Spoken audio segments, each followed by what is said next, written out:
Ito para to sa mga nagso-solo RG. Sana makarelate kayo. Ako sa araw-araw na naglalaro ako ng solo pare, lamang palagi ang talo. At isa lang ang natutunan ko sa paglalarong to. In the end of the day par, laro lang din naman to. Hindi mo kailangan mainis. Yung pagising mo sa umaga, lalaro ka agad one game solo. No, talo kasi napakaraming buwisit. Lalaro ka sa tanghali, kakatapos mo lang kumain para may lakas ka. Pag na-lose streak ka, ibibigay sa iyong kakampi, may mga sariling mundo.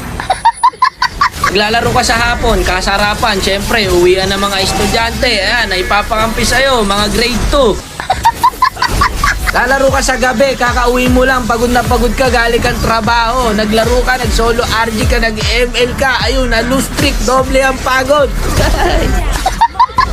Kung inaakala mong pampatanggal to ng stress, nako hindi ko, nagkakamali ka dyan kaibigan. Pagkagising mo kinabukasan, masakit na likod mo sa trabaho, masakit pa ulo mo no, sa mga schoolworks, dadagdag pa tong mga kakampi mo to. Kung naghahanap po kayo ng tunay na problema, mag-solo RG ka, nandito ho lahat. No? Lahat ng hinahanap mong klase ng problema, nandito.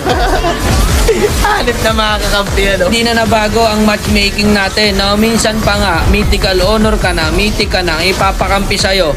Legend. May mga hindi nag-a-adjust.